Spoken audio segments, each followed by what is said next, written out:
My name is Natalie, and at 31 years old, I thought I had finally created a life for myself. That downtown Chicago apartment represented years of hard work. While my sister got everything handed to her, I never imagined my parents would cross this line, sitting at dinner, casually handing my sister keys to my place without even asking me.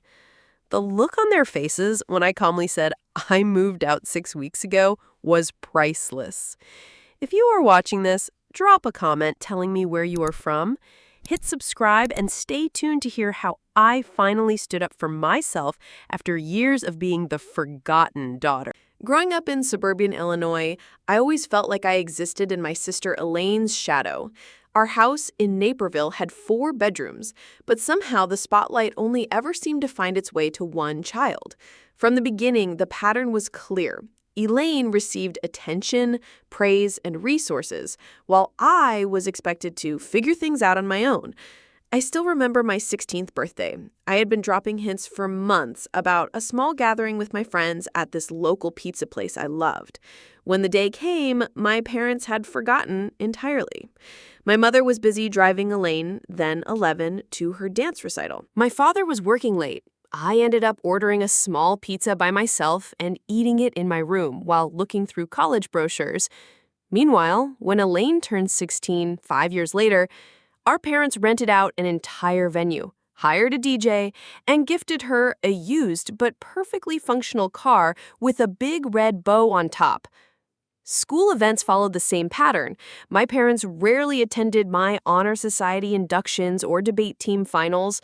When I graduated as salutatorian of my high school class, my mother spent most of the ceremony taking photos of Elaine in the audience rather than watching me give my speech. For Elaine, they rearranged vacations to accommodate her softball tournaments and stayed up late helping with science fair projects. The disparity continued through college. I worked 3 jobs simultaneously: mornings at a coffee shop, evenings at the library, and weekends waitressing. Every dollar went toward my education at Northwestern University, where I studied marketing with a minor in digital media. My parents contributed what they could afford, which amounted to about $500 per semester.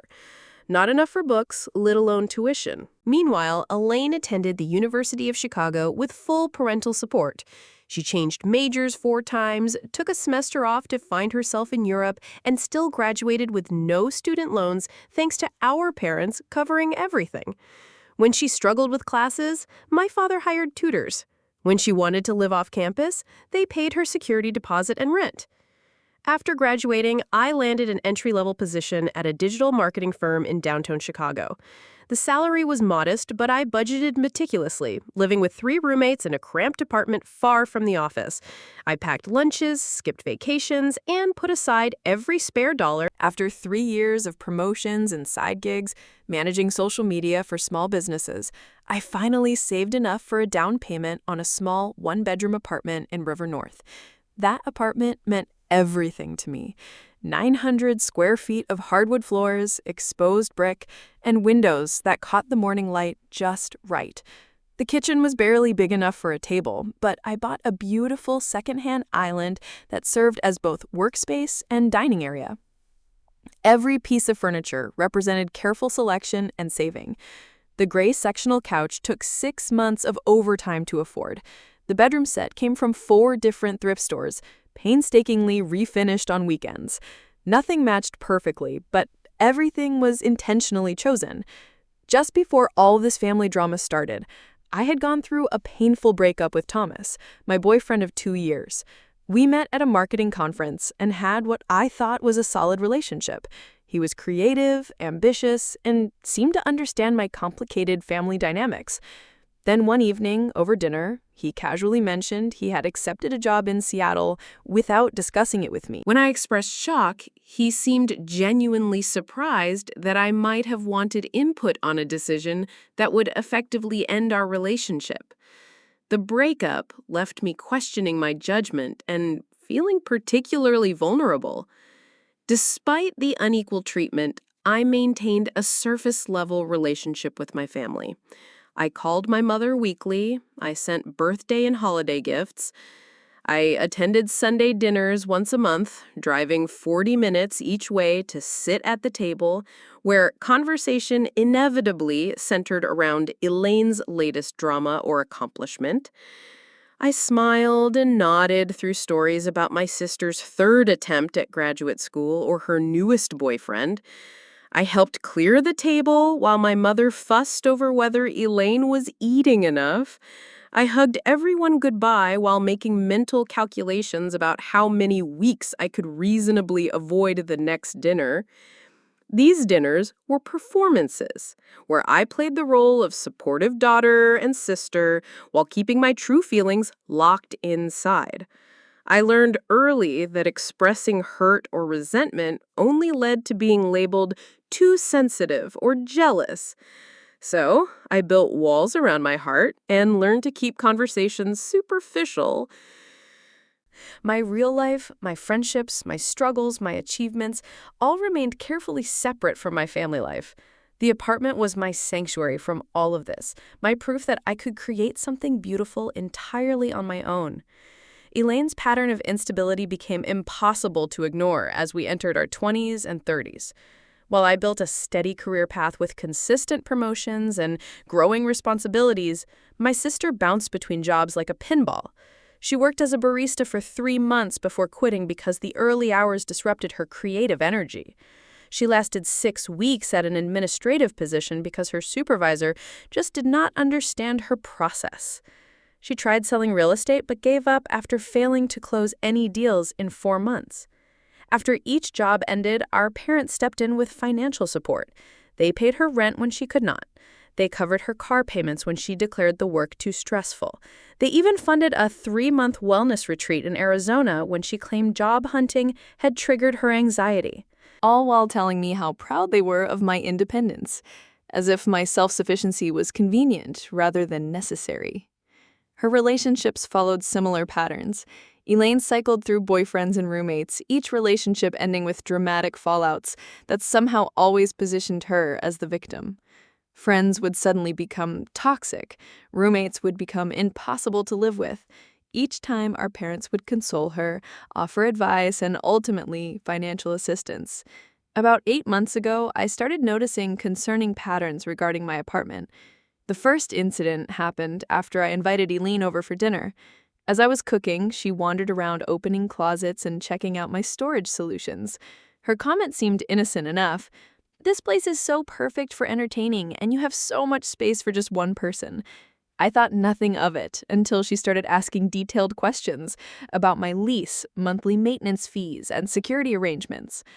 A month later, she called asking to borrow my black cocktail dress for a job interview. When I came home from work, I found not only the dress missing from my closet, but also 2 pairs of shoes, a designer handbag I had splurged on for my 30th birthday, and several pieces of jewelry. When confronted, she acted surprised by my upset, saying, "I thought you would want to help me look professional. It is not like you were using them today." The unannounced visits began soon after. I would come home to find Elaine sitting on my couch, having been let in by the doorman who recognized her as my sister. She would wave off my surprise with comments like, "I was in the neighborhood," or "I needed some sister time." These visits always ended with her asking to borrow something: money for an emergency car repair, my laptop because hers was acting weird, or my credit card because she had left her wallet at home. The situation escalated when I returned from a weekend visiting friends to discover Elaine had hosted a dinner party in my apartment. 8 strangers had used my dishes, sat on my furniture, and left wine stains on my rug. When I called her in shock, she laughed it off. "My place was too small, and I knew you would not mind. We cleaned up most of it." I finally confronted her directly, sitting her down over coffee to establish clear boundaries. "Elaine, I need you to understand that my apartment is my private space. You cannot come over without calling first. You cannot borrow my things without asking, and you absolutely cannot host parties here, whether I am home or not." Her response was dismissive. "Why are you being so uptight? We are sisters. What is yours is mine, right? You have always been so weird about sharing." When I stood firm, she did what she always did, called our parents. That evening, I received a lecture from our father about families supporting each other and a tearful call from our mother asking why I was being so selfish when Elaine just admires your beautiful home. The validation came from my friend Jessica, who witnessed one of Elaine's uninvited visits. After my sister left, Jessica turned to me with a concerned expression. Natalie, that was not normal. You know that, right? The way she went through your mail, the comments about how much everything must cost, the way she took your sweater without asking. She is not respecting your boundaries at all. The final straw came when I noticed things in my apartment being moved or disappearing entirely. My passport, which I kept in a specific drawer, was suddenly in my bookshelf. Financial documents were rearranged, a pair of expensive wireless earbuds vanished. The security of my own home began to feel compromised, and with it, my sense of safety and independence. The breaking point came after I returned from a 3-day business trip to New York. I had been presenting our agency's campaign to a major potential client, and the meetings had gone exceptionally well. My boss had hinted at a possible promotion if we landed the account, and I was riding a wave of professional accomplishment as I unlocked my apartment door. That feeling evaporated instantly. My neat, organized space looked like it had been hit by a small hurricane. Empty wine bottles lined the kitchen counter. Takeout containers spilled from the overflowing trash can. The sink was piled with unwashed dishes growing what looked suspiciously like mold.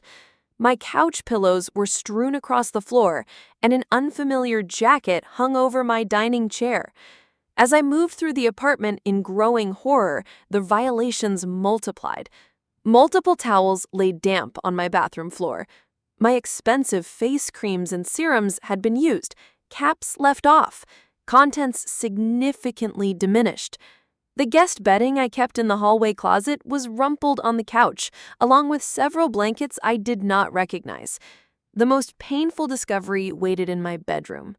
My journal, which I kept in my nightstand drawer, lay open on the bed, pages visibly turned and creased. Next to it sat a wine glass with a lipstick smudge that matched the shade my sister typically wore. The invasion of this most private space, the words I had written about my feelings, my therapy journey, my deepest insecurities, was breathtaking in its violation. I called Elaine immediately, my hands shaking with anger I rarely allowed myself to feel. When she answered with a casual, "Hey sis," I could barely form coherent sentences. My apartment. You were in my apartment with people. You read my journal. Her response was so predictable. It would have been comical in any other circumstance. Oh, that. Yeah, I needed a break from my roommates. They have been super annoying lately, having loud sex and smoking inside. I just needed somewhere quiet to crash for a couple nights. A couple nights? How long were you here? Who else was here?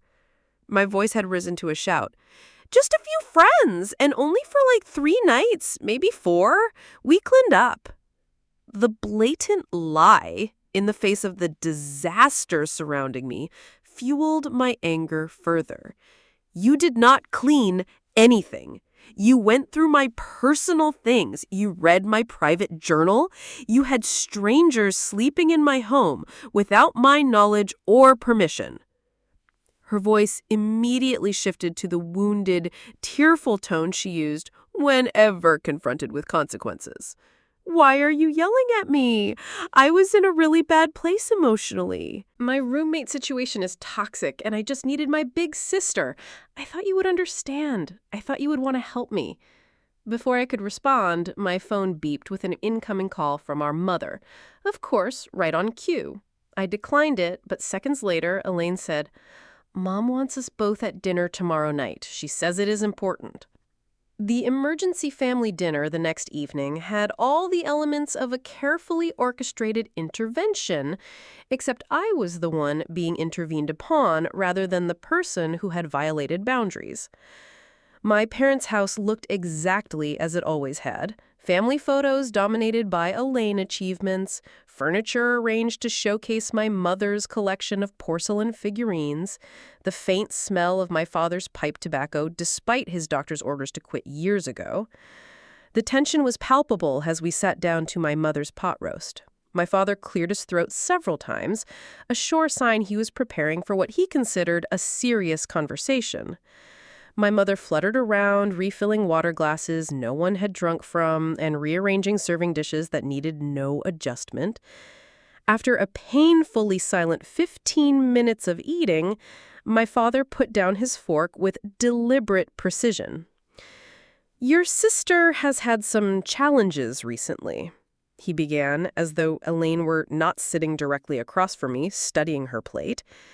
"Her landlord has been completely unreasonable." My mother jumped in. "Completely unreasonable? Raising the rent with no warning?" "There was warning," Elaine mumbled. "2 months ago." I remained silent, already seeing where this was heading. My father continued. "The point is, your sister needs some temporary assistance. We have always taught you girls that family helps family." "Family helps family," my mother echoed, reaching over to squeeze Elaine's hand. "And we know you have that lovely apartment with plenty of space."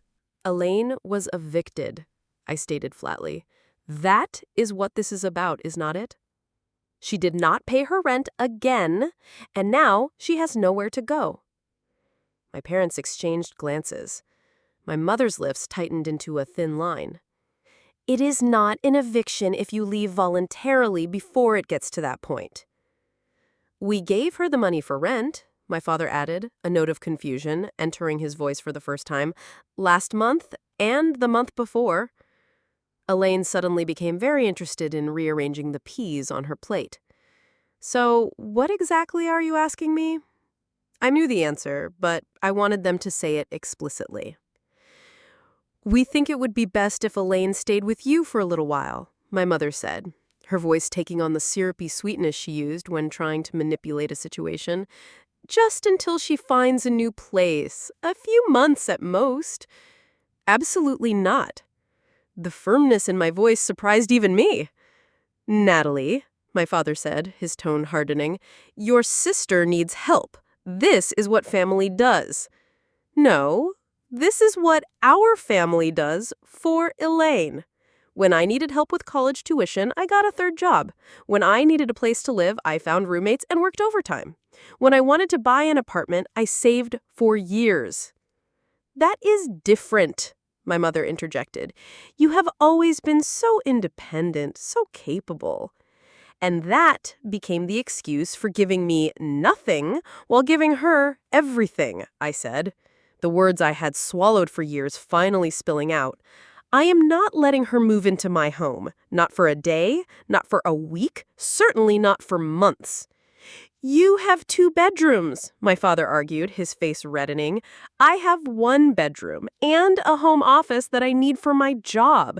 And even if I had 10 bedrooms, the answer would still be no.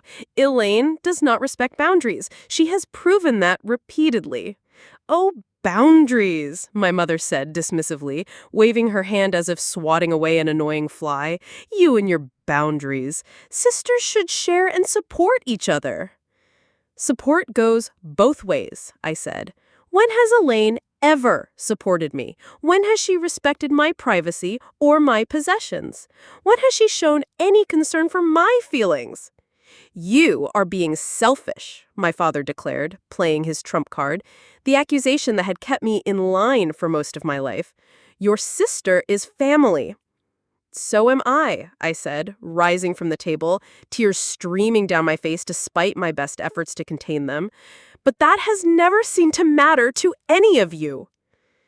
I drove home that night with my hands gripping the steering wheel so tightly my knuckles turned white. Through the blare of tears, one thought crystallized with perfect clarity. Nothing would ever change. I would always be the responsible one, expected to sacrifice for Elaine. I would always be the daughter whose needs came second.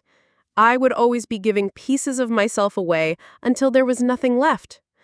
Unless I changed the pattern myself. That night in my apartment, surrounded by the evidence of my sister's disregard for my space and belongings, I finally broke down completely. The sobs that tore through me came from somewhere deep and primal, years of suppressed hurt and anger finally finding release. I curled into a ball on my couch, clutching a pillow to my chest, as though it could somehow protect me from the pain radiating through my body. When the storm of tears finally subsided, I felt hollow, but oddly clear-headed. This space, which I had created as my sanctuary, no longer felt safe. The knowledge that my sister had been here, looking through my things, reading my private thoughts, inviting strangers to use my belongings, it had contaminated everything. The apartment no longer felt like mine. At 1 in the morning, I called Taylor, my best friend since college. She answered on the third ring, her voice thick with sleep. "Nat, are you okay?" The whole story poured out of me, a jumbled, tear-stained account of the apartment invasion, the family dinner, the lifetime of being overlooked and undervalued. Taylor listened without interruption, occasionally murmuring sounds of support or outrage at particularly egregious details. When I finally ran out of words, the silence stretched between us for several moments. Then Taylor said something that changed everything. "You know, you do not have to keep playing this role they have assigned you, right? You are allowed to rewrite the script." "What do you mean?" I asked, wiping tears from my cheeks. "I mean that you have spent your entire life trying to earn approval from people who are constitutionally incapable of giving it to you. Your parents have shown you exactly who they are and how they value you. Believe them and make decisions accordingly." The truth of her words resonated in my chest. "So, what do I do?" "If it were me," Taylor said carefully, "I would consider what my life would look like if I prioritized my own well-being over their expectations. Maybe that means moving somewhere they do not know about. Maybe it means strict boundaries about when and how you interact with them. Maybe it means therapy to work through the lifetime of being the less favored child." "All of the above," I whispered, a plan already forming in my mind.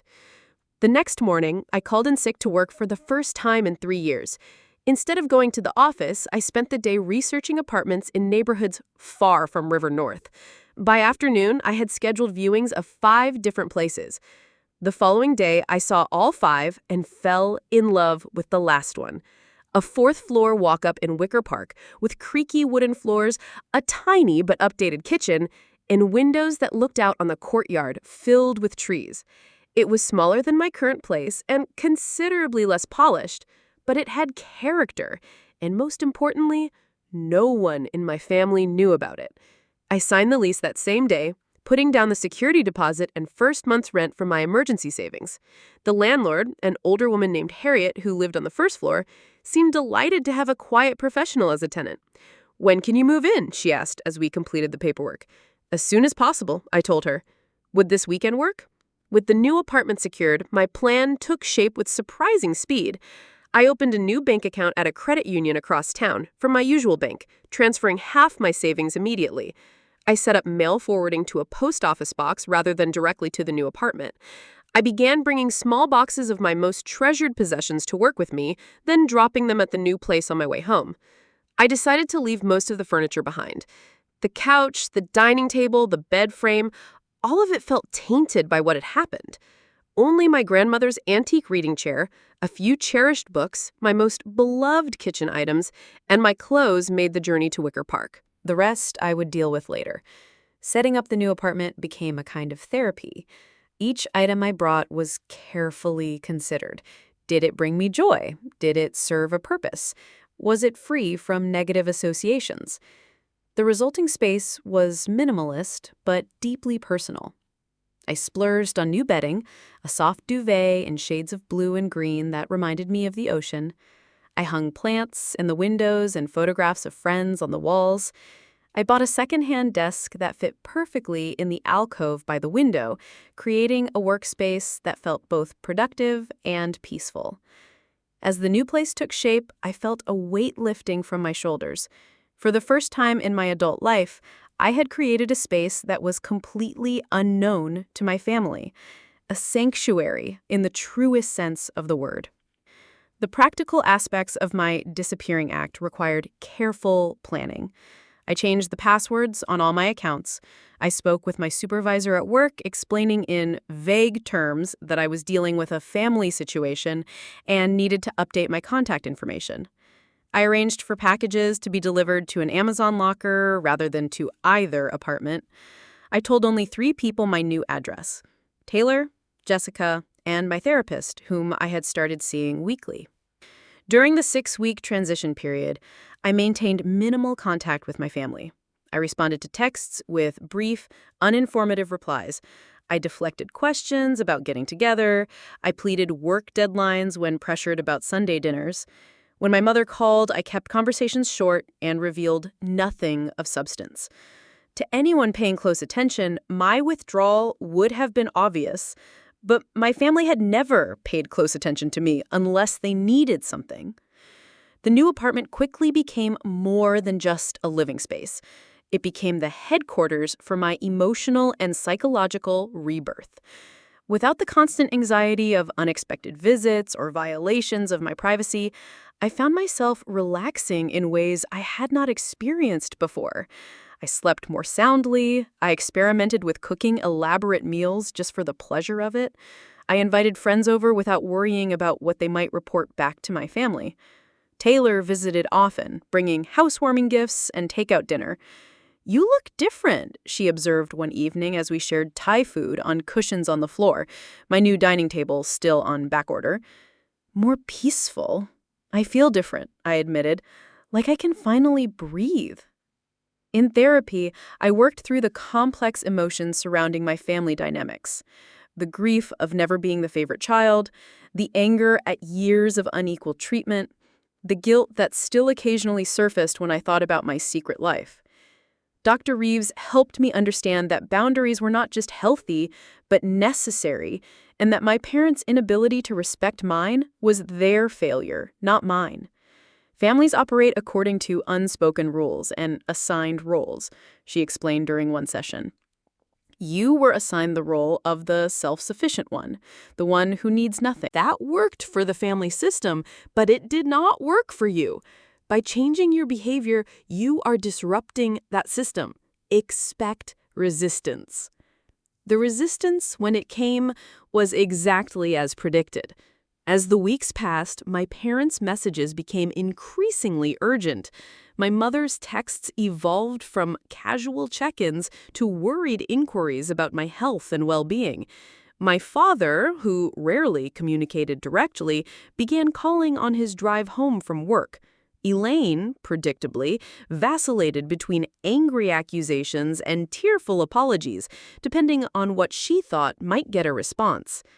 I monitored it all from the peaceful distance of my new home, responding just enough to prevent an actual wellness check, but never revealing my true situation.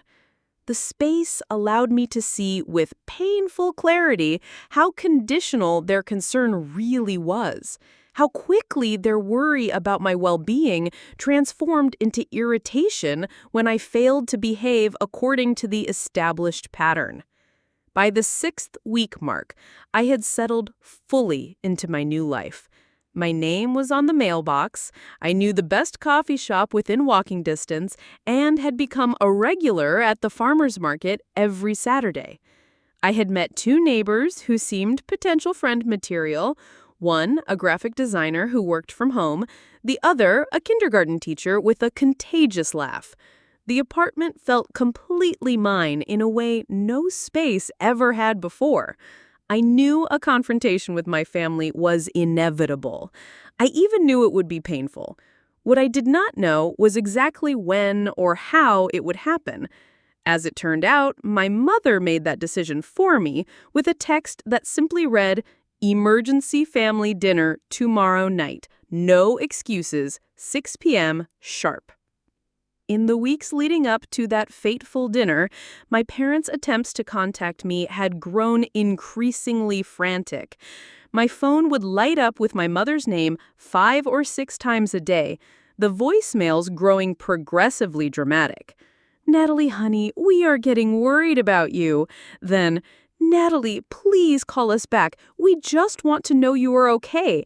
And finally, Natalie Thompson, I am your mother, and I demand you call me back immediately. My father's approach was more direct. Your mother is worried sick. Call home. And later, this behavior is unacceptable, Natalie. Family does not just disappear. Elaine's financial situation had apparently worsened after losing yet another job, this time at a boutique clothing store, where, according to my mother's detailed voicemail, the manager just did not appreciate Elaine's creative approach to the dress code. My mother filled every silence with nervous chatter about neighbors and distant relatives. My father punctuated her stories with occasional grunts of acknowledgement. Elaine pushed food around her plate, contributing nothing. I answered direct questions with minimal responses, waiting for the real purpose of this gathering to emerge. It came, as family bombshells often do, with dessert. My mother had made apple pie, not my favorite, but Elaine's. And as she served it with unnecessary flourish, my father cleared his throat. "Your sister has had some temporary setbacks," he began, as though continuing a conversation we had been having all along. "Job market is tough right now, very competitive." My mother nodded vigorously. "So competitive, and rental prices are just outrageous these days." I said nothing, taking a small bite of pie. "The thing is," my father continued, reaching into his pocket, "we think we have found a good solution. Temporary, of course, until Elaine gets back on her feet." With deliberate ceremony, he placed a set of keys on the table between us. "My keys to my River North apartment? We think it makes perfect sense for your sister to use your place for a while," my mother said, her voice bright with false certainty. "You have all that space, and you are at work most of the time anyway." "We already spoke to your building manager," my father added. "Mr. Peterson, nice fellow. He said it is no problem to add Elaine to your lease temporarily." I stared at the keys, a strange calm settling over me. "You spoke to my building manager without talking to me first." "We knew you would agree once you thought about it," my mother said. "Family helps family." Elaine finally looked up, a small, victorious smile playing at the corners of her mouth. "I promise I will keep everything super clean this time," she said, the implication that she would be moving in regardless of my opinion hanging in the air between us. My father nodded decisively. "It is all arranged, then. Elaine can move in this weekend, just for a few months until she finds something else." They were all looking at me now, waiting for my predictable compliance. The script they had followed my entire life, playing out exactly as they expected. The responsible daughter would once again sacrifice for the family, would once again put her sister's needs above her own, would once again accept the unequal distribution of support and respect. I looked at each of them in turn, my father's confident expression, my mother's pleading eyes, my sister's barely concealed triumph, and made my decision. I felt strangely calm as I looked at my family gathered around the table, all waiting for my predictable compliance. For once, I held information they did not have, power they could not anticipate.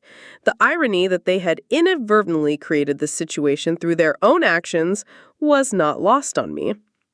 "That is funny," I said, my voice steady and clear. "I have not lived in that apartment for 6 weeks."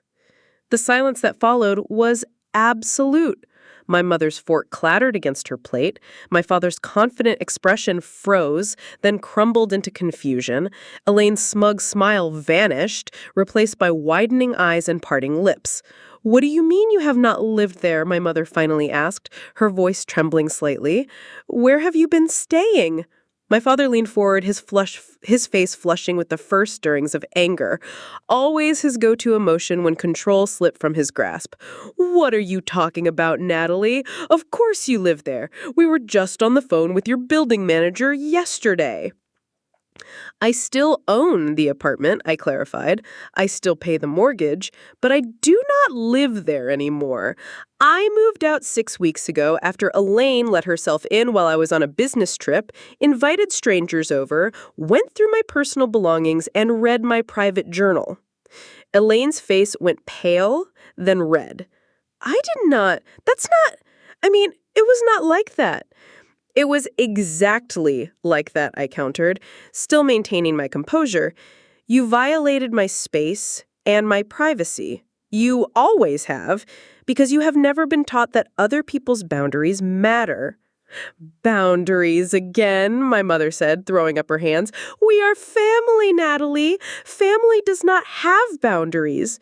Healthy families absolutely have boundaries, and healthy families respect each other. They do not play favorites or expect one child to constantly sacrifice for another or make major decisions about someone's home without consulting them. My father's expression had shifted from confusion to full-blown anger. So, you've been lying to us for weeks, hiding where you live. What kind of daughter does that? The kind who has learned that it's the only way to protect herself, I said quietly. The kind who has spent her entire life trying to earn the same consideration automatically given to her sister. The kind who finally realized that was never going to happen. This is ridiculous, my mother said, tears gathering in her eyes. We have always treated you girls exactly the same. I couldn't help the short, bitter laugh that escaped me. Mom, that's just not true. And I think on some level, you know it. When Elaine needed college tuition, you paid it. When I needed it, I worked 3 jobs. When Elaine lost apartments because she spent rent money on other things, you bailed her out. When I saved for years to buy my own place, you barely acknowledged it until you decided it could solve Elaine's problems. That is completely different, my father interjected. Elaine needs more support. She's sensitive. And I was capable, I finished for him. So capable that you decided I didn't need parents, just occasional observers who stepped in only when they needed something from me. Elaine had been unusually quiet, but now she spoke up, her voice taking on the wounded tone that had always worked so effectively. Where am I supposed to go now? I have nowhere to live. That's not my problem, I said, surprised at how easily the words came. It has never been my problem, but somehow it always became my problem. Not anymore. You can't just abandon your sister, my mother gasped. Where are you living? We need to know where you are. No, you don't, I said firmly. That's the boundary I'm setting. I have a new place where I feel safe and secure. Elaine doesn't get to know where it is. You don't get to know it. Not until I can trust that information will not be used against me. Against you, my father scoffed. We're your parents, not your enemies. Then start acting like it, I replied, rising from my chair. Start respecting my choices. Start treating me with the same consideration you give to Elaine. Start acknowledging that I'm an adult with the right to decide who enters my home and when. You can't just leave, my mother said, panic edging into her voice. We need to discuss this as a family. I've been trying to discuss this my entire life, I said, gathering my purse. You have never been interested in listening. When you're ready to have a real conversation, one where my feelings and needs matter as much as Elaine's, you know how to reach me. The subtext was clear. Elaine needed help, which meant I was expected to provide it. I had become skilled at deflecting questions about my whereabouts. When my mother asked if I would be at Sunday dinner, I replied that I had a work commitment. When my father texted asking if I could help move some furniture, I said I was fighting a cold.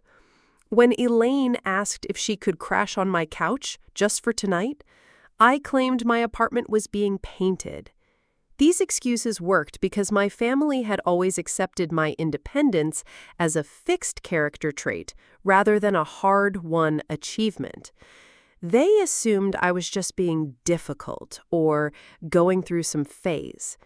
It never seemed to occur to them that I might have taken actual steps to protect myself from their encroachment. The emergency family dinner text arrived on a Tuesday morning.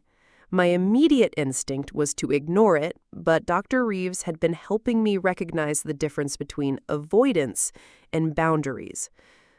Avoiding my family indefinitely was not a sustainable solution. Establishing clear boundaries with them was. This dinner might provide the opportunity to do exactly that.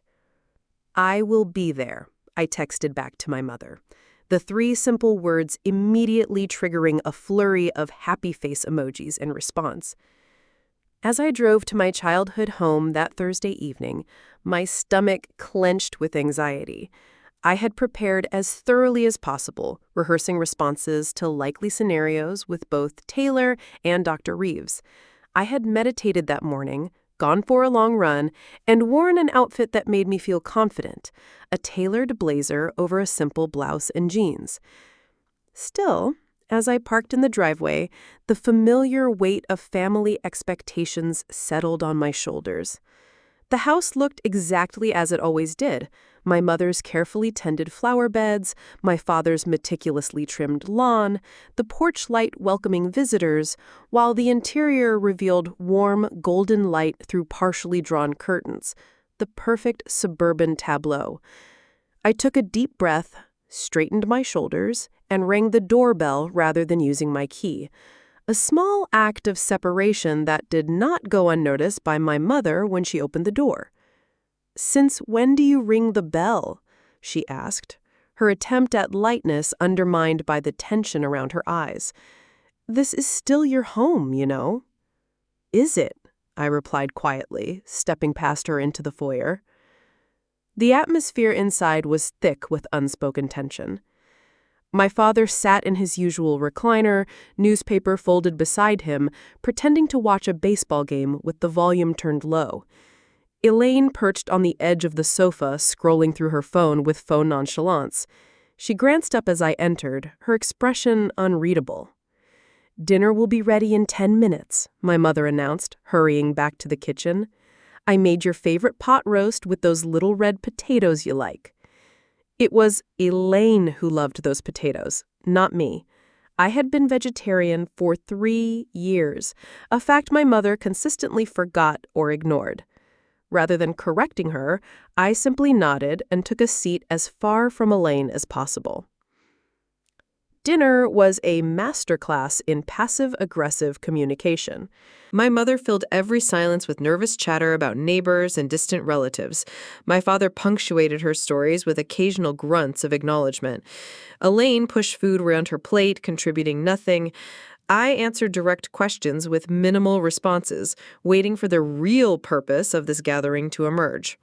It came, as family bombshells often do, with dessert. My mother had made apple pie, not my favorite, but Elaine's. And as she served it with unnecessary flourish, my father cleared his throat. "Your sister has had some temporary setbacks," he began, as though continuing a conversation we had been having all along. "Job market is tough right now, very competitive." My mother nodded vigorously.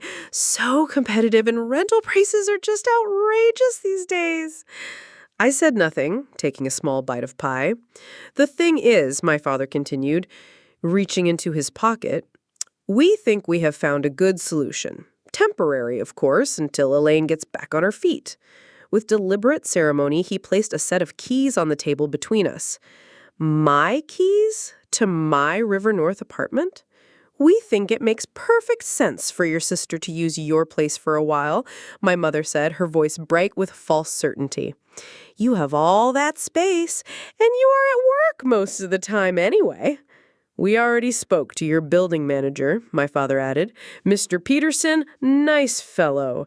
He said it is no problem to add Elaine to your lease temporarily." I stared at the keys, a strange calm settling over me. "You spoke to my building manager without talking to me first." "We knew you would agree once you thought about it," my mother said. "Family helps family." Elaine finally looked up, a small, victorious smile playing at the corners of her mouth. "I promise I will keep everything super clean this time," she said, the implication that she would be moving in regardless of my opinion hanging in the air between us. My father nodded decisively. "It is all arranged, then. Elaine can move in this weekend, just for a few months until she finds something else." They were all looking at me now, waiting for my predictable compliance. The script they had followed my entire life, playing out exactly as they expected. The responsible daughter would once again sacrifice for the family, would once again put her sister's needs above her own, would once again accept the unequal distribution of support and respect. I looked at each of them in turn, my father's confident expression, my mother's pleading eyes, my sister's barely concealed triumph, and made my decision. I felt strangely calm as I looked at my family gathered around the table, all waiting for my predictable compliance. For once, I held information they did not have, power they could not anticipate. The irony that they had inadvertently created this situation through their own actions was not lost on me. "That is funny," I said, my voice steady and clear. "I have not lived in that apartment for 6 weeks." The silence that followed was absolute. My mother's fork clattered against her plate. My father's confident expression froze, then crumbled into confusion. Elaine's smug smile vanished, replaced by widening eyes and parting lips.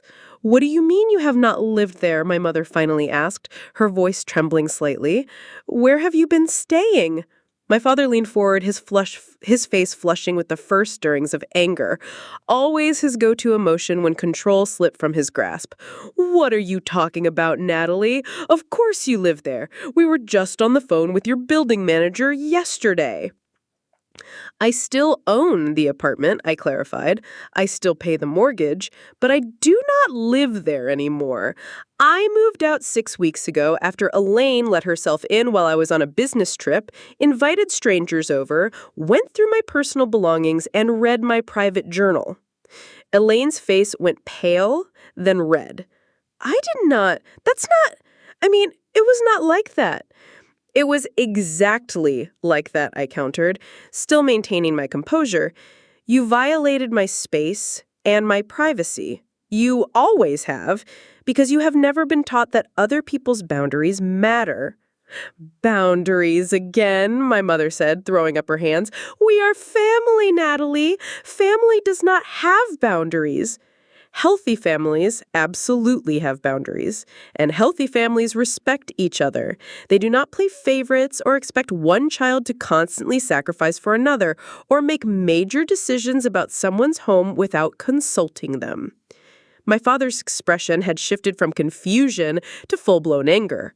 "So, you've been lying to us for weeks, hiding where you live. What kind of daughter does that?" "The kind who has learned that it's the only way to protect herself," I said quietly. "The kind who has spent her entire life trying to earn the same consideration automatically given to her sister. The kind who finally realized that was never going to happen." "This is ridiculous," my mother said, tears gathering in her eyes. "We have always treated you girls exactly the same." I couldn't help the short, bitter laugh that escaped me. "Mom, that's just not true. And I think on some level, you know it. When Elaine needed college tuition, you paid it. When I needed it, I worked 3 jobs. When Elaine lost apartments because she spent rent money on other things, you bailed her out. When I saved for years to buy my own place, you barely acknowledged it until you decided it could solve Elaine's problems." "That is completely different," my father interjected. "Elaine needs more support. She's sensitive." "And I was capable," I finished for him. "So capable that you decided I didn't need parents, just occasional observers who stepped in only when they needed something from me." Elaine had been unusually quiet, but now she spoke up, her voice taking on the wounded tone that had always worked so effectively. "Where am I supposed to go now? I have nowhere to live." That's not my problem, I said, surprised at how easily the words came. It has never been my problem, but somehow it always became my problem. Not anymore.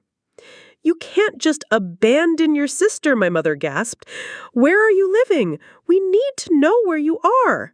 No, you don't, I said firmly. That's the boundary I'm setting. I have a new place where I feel safe and secure. Elaine doesn't get to know where it is. You don't get to know it. Not until I can trust that information will not be used against me. Against you, my father scoffed. We're your parents, not your enemies. Then start acting like it, I replied, rising from my chair. Start respecting my choices. Start treating me with the same consideration you give to Elaine.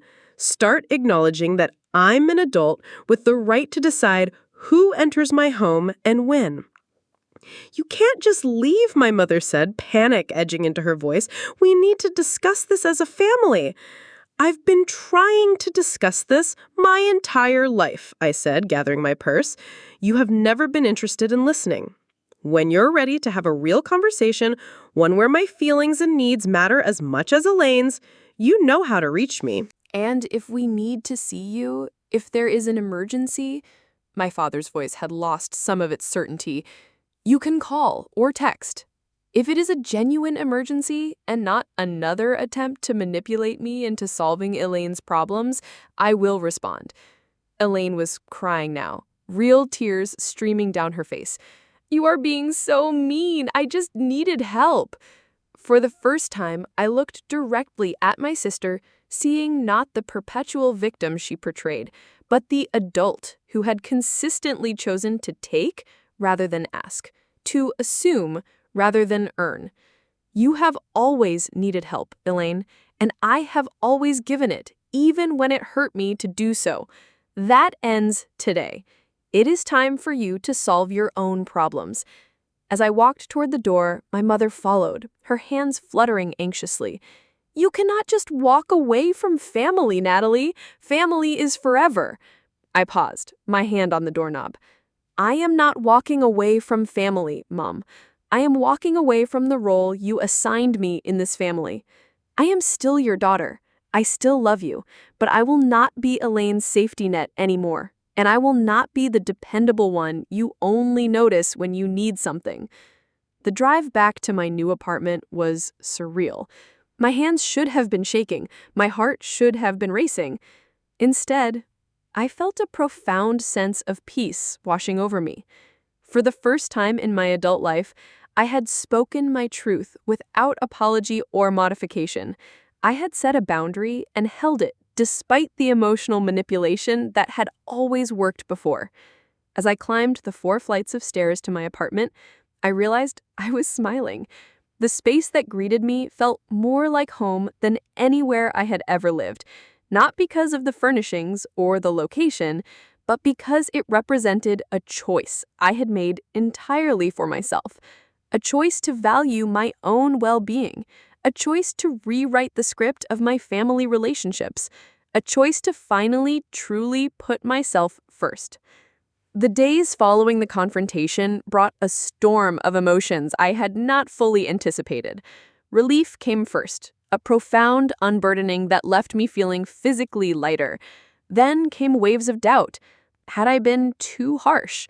Should I have found a gentler way to establish boundaries? Was I destroying my family relationships beyond repair?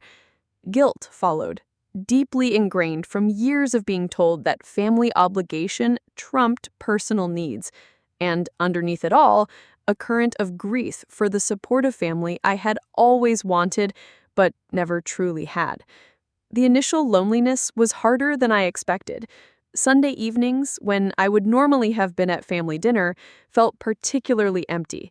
I filled them with new rituals, calling friends, taking long walks through my neighborhood, cooking elaborate meals just for myself, attending community yoga classes at the studio down the street. Slowly, the emptiness began to feel less like deprivation and more like possibility, a canvas waiting for new connections and experiences. My phone became a battlefield of emotional manipulation. My father's messages were terse and accusatory. Your mother is heartbroken. Elaine had to move in with a coworker. This is not how we raised you. My mother alternated between guilt trips. I cried myself to sleep last night, and desperate attempts at normalcy. I saw a blouse today that would look lovely with your coloring. Gagged asked. Elaine's approach was the most erratic, ranging from vicious attacks, "You have always been jealous of me," to pathetic pleas, "I have nowhere to go," to attempts at boundary crossing. "Just tell me your new address. I promise I will not tell Mom and Dad." I responded to none of them at first, using the techniques Dr. Reeves had taught me to acknowledge the emotions their messages triggered without feeling compelled to act on them. Instead, I focused on building my new life. I joined a book club that met at the local independent bookstore. I volunteered at a weekend food pantry. I accepted dinner invitations from coworkers I had previously kept at a professional distance. Each new connection reminded me that family could be chosen, not just inherited. After 3 weeks of silence, I finally responded to one of my mother's messages, a simple note asking about my father's upcoming birthday. This opened a careful, limited channel of communication.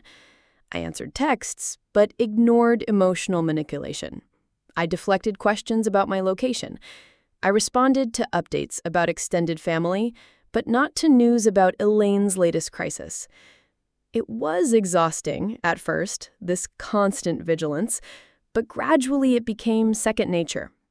5 weeks after the confrontation, I agreed to meet my parents at a coffee shop halfway between their house and my office. The neutral territory was deliberate, suggested by Dr. Reeves, as a way to avoid the emotional triggers of the family home. I arrived early, selecting a table near the door, both for easy escape, if needed, and to allow me to watch their arrival. They looked older somehow, my parents. My father's shoulders slightly more stooped, my mother's smile a bit more strained. They spotted me immediately, my mother raising her hand in an uncertain wave, my father nodding stiffly. As they approached, I noticed they were both dressed formally, my father in a button-down shirt, rather than his usual weekend polo, my mother in her church dress, rather than casual clothes. They were treating this like an official meeting, which was amusing and sad. "You look well," my mother said after the awkward exchange of greetings. Her eyes scanned me, as though checking for visible signs of distress or hardship. "I am well," I confirmed, sipping my latte. "Work is good. Life is good." My father cleared his throat. "Your sister asks about you." Of course, that would be his opening gambit. I nodded, but offered nothing in response. The conversation that followed was halting and uncomfortable, full of long pauses and careful navigation around sensitive topics. My mother talked about the neighbors, her garden club, a recipe she had tried recently. My father mentioned a problem with the gutters, the baseball season, a documentary he had watched. I shared limited details about a work project, a movie I had enjoyed, a new coffee shop near my office. We were like actors performing a family conversation without any of the ease or intimacy that should have accompanied it. It was my mother who finally broke through the superficial exchange. "We miss you," she said suddenly, her voice catching.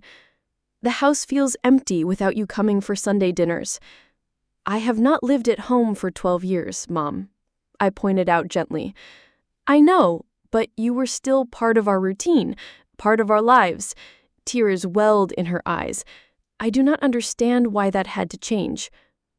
My father, uncomfortable with emotional displays, shifted in his seat.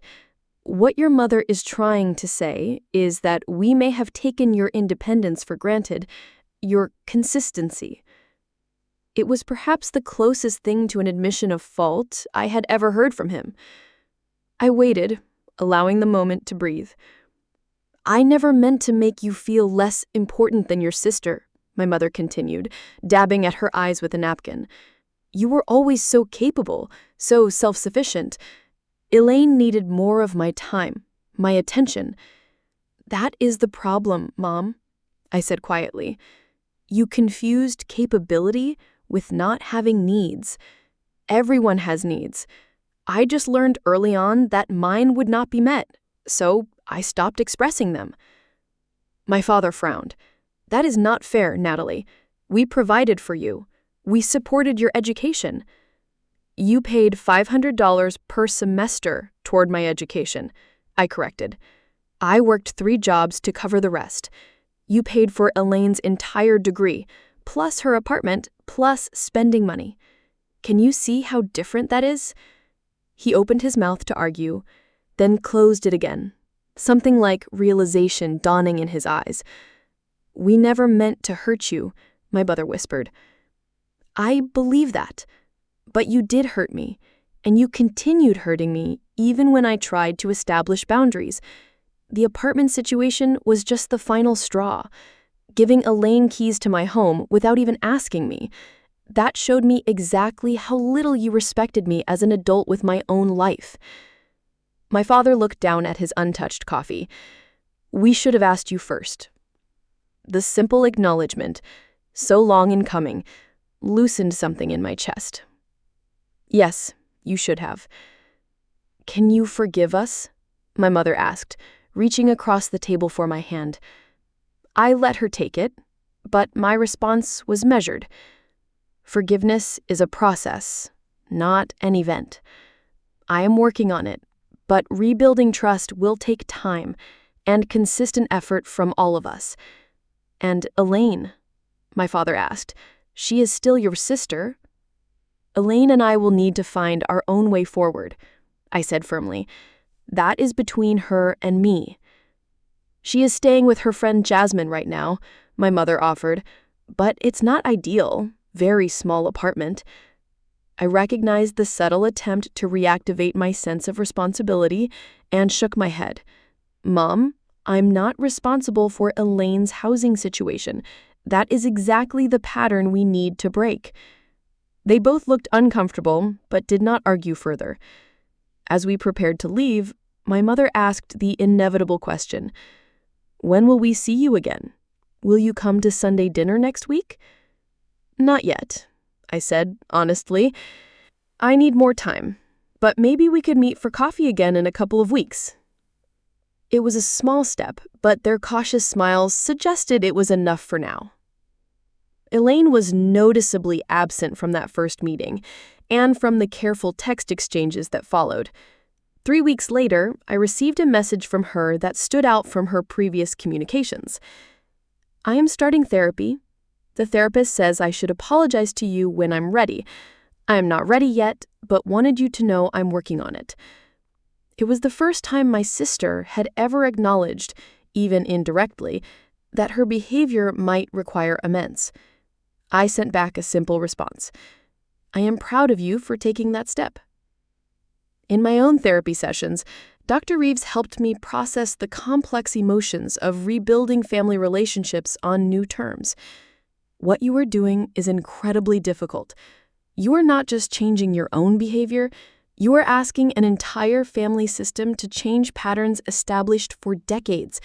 There will be backsliding, there will be resistance. The key is consistency in your boundaries. I took her words to heart, particularly when my mother began making cautious inquiries about my new address, or when my father hinted that family gatherings would be so much simpler if Elaine and I could just put the past behind us. Each time, I gently but firmly redirected, reinforcing the boundaries I had established.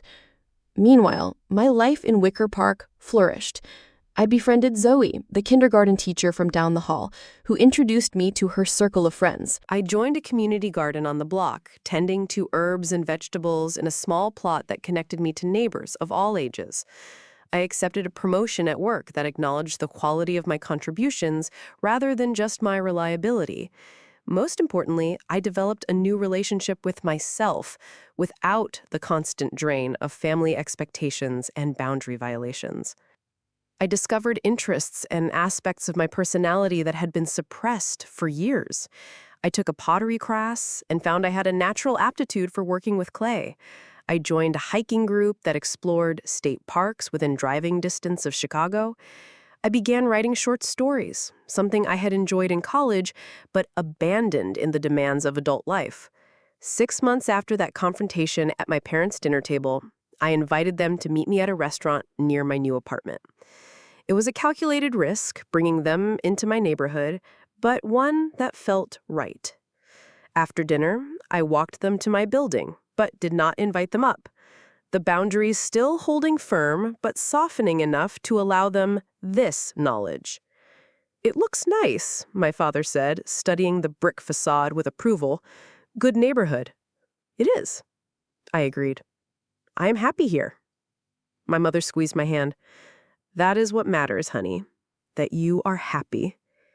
I smiled, recognizing the genuine sentiment behind her words. Our relationship was far from perfect, still imbalanced in many ways, still carrying the shadows of old patterns, but it was evolving, reshaping itself into something that might, with continued effort on all sides, eventually become healthy. As for Elaine, our reconciliation came more slowly. 3 months of therapy helped her recognize patterns in her own behavior, and she reached out with a genuine apology that acknowledged specific actions rather than making vague excuses. We began with carefully structured interactions, coffee dates with clear start and end times, activities that did not involve my home or possessions. Slowly, cautiously, we began rebuilding a relationship based on mutual respect rather than the dysfunctional dynamics of our childhood. The journey of setting boundaries and rebuilding family relationships on healthier terms is ongoing. There are still difficult conversations, still moments when old patterns threaten to reassert themselves, but I no longer feel responsible for everyone else's emotions and needs at the expense of my own. I no longer sacrifice my well-being to maintain an illusion of family harmony. Sometimes the bravest thing we can do is recognize when a relationship is damaging us and take steps to protect ourselves, even if those steps feel radical, even if they go against everything we have been taught about family obligation. It is not selfish to require respect. It is not wrong to establish boundaries. And sometimes the only way to truly love your family is to love yourself enough to change the dynamic entirely.